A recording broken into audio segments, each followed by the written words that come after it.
আসসালামু আলাইকুম, আমি ঐশী চলে এলাম তোমাদের সামনে আর একটা নতুন ভিডিও নিয়ে। ভিডিওটা কে কোথা থেকে দেখছো একটু কমেন্ট করে জানিয়ে দিও। আমার ফেসবুক পেজ থেকে দেখে থাকলে পেজটা লাইক করে দিও, ইউটিউব চ্যানেল থেকে দেখে থাকলে চ্যানেলটা সাবস্ক্রাইব করে দিও। তোমরা যারা বলো না মেয়ে মানুষ হচ্ছে সারাদিন বাসায় বসে বসে কী এমন করে, দুইটা ভাত রান্না করে আর সারাদিন শুয়ে বসেই তো সময় কাটায়, তাদের জন্যই মূলত আজকের ভিডিওটা।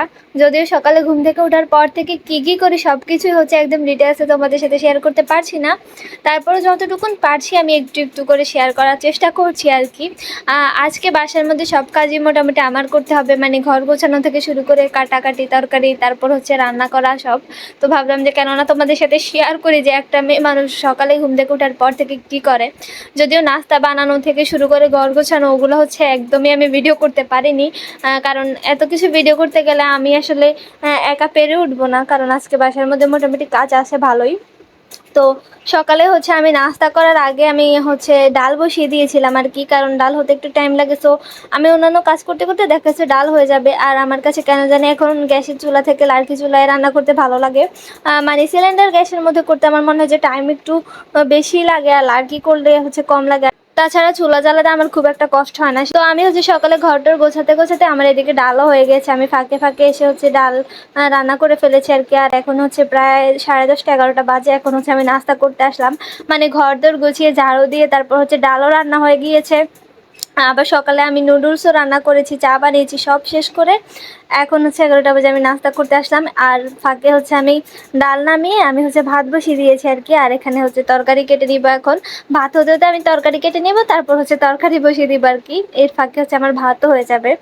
একা হলে আসলে এভাবেই কাজ করা লাগে, কারণ একটা শেষ করে আরেকটা করতে আসলে দেখা গেছে যে সারাদিনই লেগে যাবে কিন্তু কাজ শেষ হবে না। আমি মাঝে মাঝে ভাবি যে আমি তো একদম সিঙ্গেল, আমার কোনো বেবি নেই, কিন্তু যাদের বেবি আছে আর একা থাকে তারা হচ্ছে কিভাবে কি করে। আচ্ছা, আপনাদের সাথে গল্প করতে করতে এখানে আমার ইলিশ মাছ কাটা শেষ। আপনারা যারা আমার ভিডিও দেখেন কম বেশি জানেন আপনারা যে আমাদের বাসায় অন্য মাছ খুব একটা খাওয়া হয় না, ইলিশ মাছ চিংড়ি মাছ এগুলাই।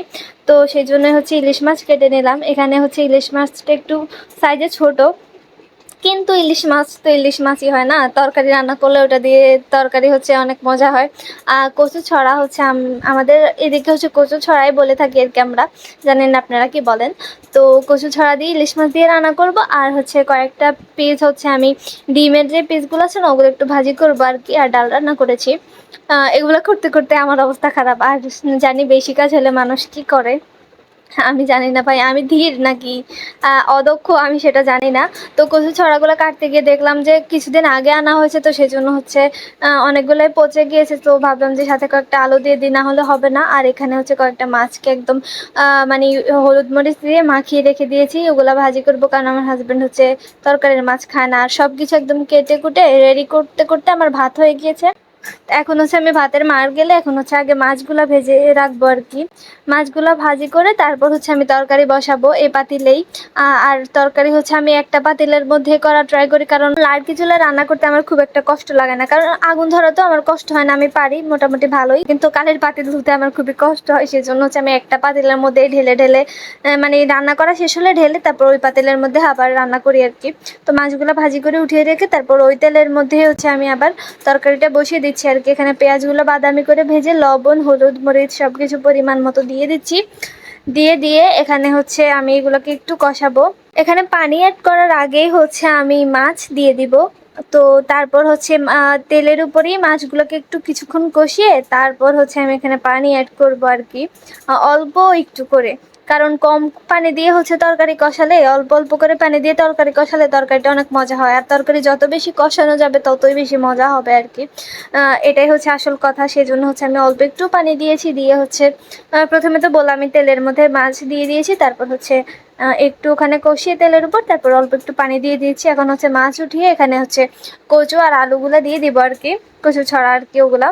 প্রথমে যে একটু পানি দিয়েছিলাম না, ওই পানির মধ্যে হচ্ছে আমি মাছ উঠিয়ে রেখে ওই পানির মধ্যে হচ্ছে আমি ছড়াগুলোকে কিছুক্ষণ কষিয়ে নেব, তারপর হচ্ছে মানে তরকারির ঝোলের জন্য যে পানি দিতে হবে ওই পানিটা দিব আর কি একটু করে, মানে যতটুকুন প্রয়োজন। আমি তরকারিতে যদি ঝোল বেশি রাখতে চাই তাহলে হচ্ছে বেশি দিব, আর কম রাখতে চাইলে একটু কম করে দিব, এই আর কি আন্দাজ করে আর কি। তো এই যে আমার তরকারি রান্না শেষ, আপনারা হচ্ছে তরকারি দেখেই বুঝতে পারতেছেন এটা কেমন হয়েছে। আমার কাছে ভালোই লেগেছে। আমি আসলে রান্না বান্না খুব একটা করি না, কারণ আমার শাশুড়ি থাকলে উনিই করেন, ওনার ছেলেরা হচ্ছে ওনার খাবার রান্না করা খাবারই পছন্দ করে। সো আমি সব কিছু করে দিই, উনি জাস্ট হচ্ছে রান্নাটা করে আর কি উনি থাকলে। তো এখন সেই জন্য আমি অনেকদিন রান্না না করতে করতে প্রায় আমার রান্না এখন আর মানে ভালো হয় না। তারপরেও আজকের তরকারিটা আমার কাছে ভালোই লেগেছে। আর এদিকে দেখেন আমার ভাতও হয়ে গেছে, ডাল ভাত মাছ ভাজি আর হচ্ছে ছড়ার তরকারি। আমি একা মানে এত কিছু করছি, এটাই আমার কাছে মনে হয় যে না অনেক কিছুই করছি। আচ্ছা, তো এর ফাঁকে হচ্ছে আরও বাকি ইতিহাস আপনাদের সাথে শেয়ার করতে পারলাম না। মানে রান্না করার পর তো হচ্ছে কতগুলা বাসন কোসন এটা হয়, ওগুলো তো হচ্ছে বাদই দিলাম। তারপরে বিকালে ঘুম থেকে ওঠার পর হচ্ছে ঘরটার কি অবস্থা হয় ওগুলোকে আবার গোছাইতে হয়, ওগুলো বাদও দিলাম। হ্যাঁ, ওগুলো হচ্ছে আপনাদের সাথে ভিডিও শেয়ারই করতে পারলাম না বলতে আমি তো বললামই সব কিছু ধরে ধরে শেয়ার করা যায় না। আমি কাজ করি এটা হচ্ছে আপনাদের সাথে আমি শো অফ করছি না। আমি জাস্ট আপনাদেরকে এটা বলতেছি যে আপনারা যারা বলেন মেয়ে মানুষ হচ্ছে ঘরে বসে থাকে শুয়ে থাকে সারাদিন, তাদেরকেই বলতেছি যে দেখেন মেয়ে মানুষ কিন্তু অ্যাকচুয়ালি শুয়ে থাকে না, হাজারটা কাজ থাকে। যাদের বেবি থাকে তাদের তো আর কথাই নেই। আপনারা ভাবেন যে শহরে থাকলে আর কি এমন কাজ, শহরে তো কোনো কাজই নেই, দেশের বাড়িতেই কাজ। দেশের বাড়ির মেয়েরা হচ্ছে একটু বেশি কাজ করে, শহরে কাজ নেই। আসলে ঘুরে ফিরে সব জায়গায় কাজ মেয়ে মানুষের। আপনারা বাইরে যে কাজ করেন, আপনারা বাইরে কাজ করেন, আপনাদেরকেও আমাদের সেলিউট করতে হবে। আবার আমরা যারা বাসায় কাজ করি ওটাও হচ্ছে আপনাদের স্বীকার করতে হবে যে না আমার ওয়াইফ আমার মা ওনারাও হচ্ছে বাসার মধ্যে যথেষ্ট পরিশ্রম করে। একজন আরেকজনের কাজের প্রতি যদি সম্মান দেখাতে না পারেন তাহলে তো জীবনে সমস্যা আসবেই, জীবনে ঝগড়াঝাটি লেগে থাকবেই। যদি সুযোগ হয় তাহলে একটু হেল্পও করবেন, আর যদি না পারেন তাহলে অন্তত মানে খোঁটা দিয়ে কথা বলবেন না যে সারাদিন শুয়ে বসে থাকো কি এমন করো। আচ্ছা, তো এখন হচ্ছে আমি বিকেলবেলা হচ্ছে বাসার সব কাজ তরকারি গরম করা, তারপর বিকেলের ভাত বসিয়ে দিয়ে এসে আমি হচ্ছে ছাদ থেকে জামা কাপড় নিয়ে যেতে এসেছি আর কি। এর মধ্যে হচ্ছে গাছে পানিও দিয়ে দিলাম। তো আজকের ভিডিও পর্যন্তই, সবাই ভালো থাকবেন এবং আমাদের জন্য দোয়া করবেন। আল্লাহ হাফিজ, আসসালামু আলাইকুম। দেখা হবে নতুন কোনো ভিডিওতে।